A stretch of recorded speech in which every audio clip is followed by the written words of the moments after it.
YSR Congress party వాళ్లకు రాష్ట్ర ప్రజలు చీకొట్టి 151 సీట్ల నుంచి 11 సీట్లకు వచ్చినా కూడా వాళ్ళకు ఇంకా సిగ్గు రావట్లే. వాళ్ళ వ్యవహార శైలిలో ప్రభుత్వాన్ని అప్రతిష్ట పాలు చేయడంలో ప్రజలకు అబద్ధాలను వాస్తవాలుగా చెప్పే ప్రయత్నం చేసి ప్రజలను మభ్యపెట్టే దాంట్లో ఎక్కడా వెనక్కి పోవడం లేవాలి. 2 సంవత్సరాలైంది దాదాపుగా తెలుగుదేశం ప్రభుత్వం వచ్చి కూటమి ప్రభుత్వం ఏర్పాటై నిరంతరం ఈ ప్రభుత్వం మీద దుమ్మెత్తిపోసే ప్రయత్నమే. ఈరోజు మాజీ MLA Srikanth Reddy press meet చూశాను. ఆయన ఉనికి కోసం, జగన్ రెడ్డి మార్కుల కోసం ఓ ప్రెస్ మీట్ పెట్టి గాలి మాటలు మాట్లాడి పోతా ఉన్నాడు. చంద్రబాబు నాయుడిని తిట్టేసి పోతా ఉన్నాడు. నేను ఒకటి చెప్తున్నా ఈ సందర్భంగా వైసీపీ నాయకులకు, మీరు జగన్ రెడ్డి దగ్గర మార్కుల కోసం చంద్రబాబు నాయుడు గారిని తిడుతున్నారు. అసలు జగన్ రెడ్డి గారికే ప్రజల్లో మార్కులు లేవనే విషయాన్ని మీరు గ్రహించలేకపోతూ ఉన్నారు. పూర్తి స్థాయిలో జగన్ రెడ్డి ప్రజల దగ్గర మార్కులు కోల్పోయినాడు. అత్యంత అల్పమైన సీట్లు 2024 అట్టర్ ఫ్లాప్ అయిన జగన్ రెడ్డి దగ్గర మార్కులు తెచ్చుకునే దానికి ఆయనకు మార్కులే లేనప్పుడు మీరు మార్కులు తెచ్చుకుని ఏం చేస్తారని చెప్పి నేను అడుగుతూ ఉన్నా. చంద్రబాబు నాయుడు గారు రాష్ట్రం కోసం, రాష్ట్ర ప్రయోజనాల కోసం పనిచేయడం లేదని మాట్లాడుతూ ఉంటారు. ఆయన ముఖ్యమంత్రిగా 4వసారి పనిచేసి ఈ 16-17 ఏళ్ల టైంలో ఈ రాష్ట్రానికి చేసిన బ్రాండ్ వాల్యూస్ మీకు గుర్తురావడం లేదని అడుగుతూ ఉంటా. సైబరాబాదును ప్రపంచ చిత్రపటంలో చూపించిన నాయకుడు ఎవరో మీరు చెప్పాలా? చంద్రబాబు నాయుడు గారు కాదా? ఈరోజు ఒక అద్భుతమైన అమరావతి రాజధాని నిర్మాణం 3 సంవత్సరాల్లో పూర్తయితే అది చంద్రబాబు నాయుడు గారి వల్ల అయిందని కాదా? స్వార్థ ప్రయోజనాల కోసం చంద్రబాబు నాయుడు గారు రాష్ట్రాన్ని తాకట్టు పెట్టారని మాట్లాడుతున్నాడు. 5 సంవత్సరాల అధికారం ఇస్తే జగన్మోహన్ రెడ్డి గారు సిమెంట్ ఫ్యాక్టరీలు కట్టాడు, పవర్ ఇండస్ట్రీలు పెట్టాడు, ఒక 20-30 డొల్ల కంపెనీలను సృష్టించి అక్రమార్జన చేసి ఈరోజు కేసులు ఎదుర్కొంటున్నాడు. 35 సంవత్సరాలుగా 0 స్థాయిలో ప్రారంభించిన హెరిటేజ్ గురించి కూడా ఒక్క వ్యాపారం చేస్తుంటే దాన్ని కూడా మీరు స్వార్థ ప్రయోజనాలకు వాడుకుంటారని మాట్లాడడం చూస్తూ ఉంటే ప్రజల్లో విషాన్ని నింపడమే అని చెప్పి నేను చెప్తా ఉన్నా. వాస్తవాలు మాట్లాడండి. ఈరోజు పోలవరం ప్రాజెక్టుపై ఒకసారి చూడండి. అది పూర్తయితే వచ్చేది రాయలసీమకే నీళ్లు. రాయలసీమకి ఏం చేశారని మాట్లాడుతూ ఉన్నారు మీరు. పోలవరం ప్రాజెక్టు పూర్తయితే ఆ నీళ్ళన్నీ కూడా, గోదావరి నీళ్ళన్నీ కూడా కృష్ణా డెల్టాకి ఇచ్చి కృష్ణాలో వచ్చే ప్రతి నీరు చుక్క ఆంధ్రప్రదేశ్ వాటా అంతా కూడా రాయలసీమకు మళ్లించేదానికే ఒక పెద్ద ప్రణాళిక. ఆ ప్రాజెక్టును పూర్తి చేయడం అంటే ఆంధ్రప్రదేశ్కే కాదు జీవనాడి, అది రాయలసీమకే జీవనాడి కాబోతోంది. ఇంకా మీరు రాయలసీమకి ఏం చేశారని మాట్లాడుతూ ఉంటారు. 5 సంవత్సరాలు మీకు సంపూర్ణ అధికారం ఇచ్చినప్పుడు మీరేం చేశారు రాయలసీమకు చెప్పండి. మా 5 సంవత్సరాల తర్వాత మీరు మాట్లాడండి మేమేం చేశామో. ఈరోజు గారు మీరు మాట్లాడాల్సింది. మాకు ఇంకా టైం ఉంది. అప్పుడే జగన్ రెడ్డి గారి దగ్గర మార్కుల కోసం రకరకాల వైసీపీ నాయకులు మాట్లాడుతూ ఉన్నారు. చంద్రబాబు నాయుడిని తిడుతూ ఉంటే మనకు మార్కులు పెరిగిపోతాయని. ఆయనకే మార్కులు లేవంటూ ఉన్నాను నేను ప్రజల్లో. ఇంకా మీరు ఆయన దగ్గర మార్కులు తెచ్చుకొని ఏం చేస్తారు? ఆయనకు 0 మార్కులు ఉన్నాయి. రాయలసీమకు పోలవరం ప్రాజెక్టు పూర్తయితే రాయలసీమ ఒక అద్భుతంగా రైతులకు ఉద్యాన పంటల హబ్బు కాబోతా ఉంది. ప్రపంచానికే ఉద్యాన పంటల ఎగుమతిదారుల్లో భారతదేశం నుంచి రాయలసీమ కాబోతా ఉంది. ఈ విషయాన్ని మీరు గుర్తుపెట్టుకోవాలి. అందుకే మేము ప్రజలను నిత్యం కోరుతూ ఉన్నాం, అయ్యా 5 సంవత్సరాలు కాదు, ఈ ప్రభుత్వానికి, కూటమి ప్రభుత్వానికి 15 సంవత్సరాల అధికారం ఇవ్వండి.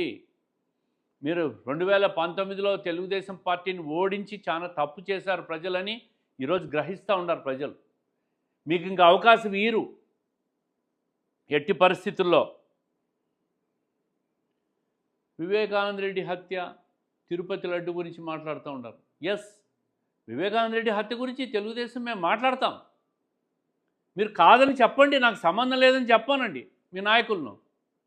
ఏ రోజు వివేకానంద రెడ్డి హత్య మాకు సంబంధం లేదని మీరు ఎప్పుడు మాట్లాడలే, ఖండించలే. మేము చెప్తా ఉంటాం, పోలీస్ ఛార్జ్షీట్లో విషయాలు ప్రస్తావిస్తూ ఉన్నాం. తప్పని చెప్పి మాట్లాడి ఖండించుకోండి. మీరు ఖండించడం లేదు కదా, అవి వాస్తవాలనే ప్రజలు గ్రహించాల్సి వస్తుంది.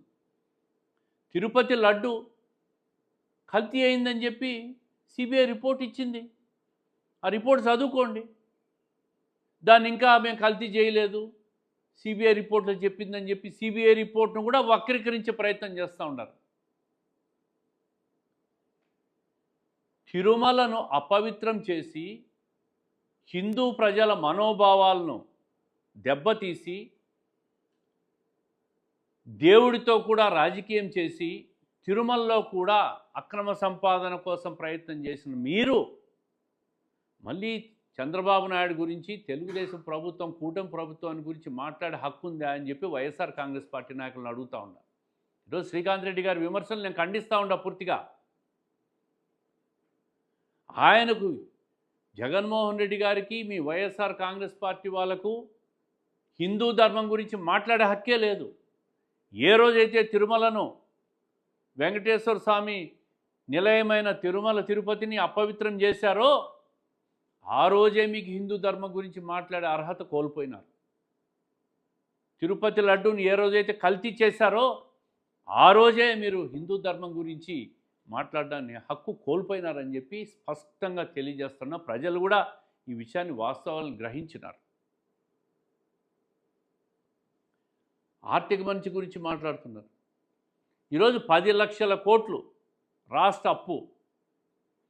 మీ హయాంలో ఆంధ్రప్రదేశ్ విడిపోయినప్పుడు 2014లో 3 లక్షల కోట్ల అప్పు ఉంటే చంద్రబాబు నాయుడు గారి 5 సంవత్సరాల పాలనలో కేవలం, అది కూడా లోటు బడ్జెట్ ఉన్న ఆ రోజుల్లో అభివృద్ధి చేసి సంక్షేమాన్ని అందించి 3 లక్షల నుంచి 4.5 లక్షలు చేస్తే మీ హయాంలో దాన్ని 10 లక్షలకు చేశారు. 5 సంవత్సరాల్లో ఎంత అప్పు ఉందో అంత డబుల్ చేశారు మీరు.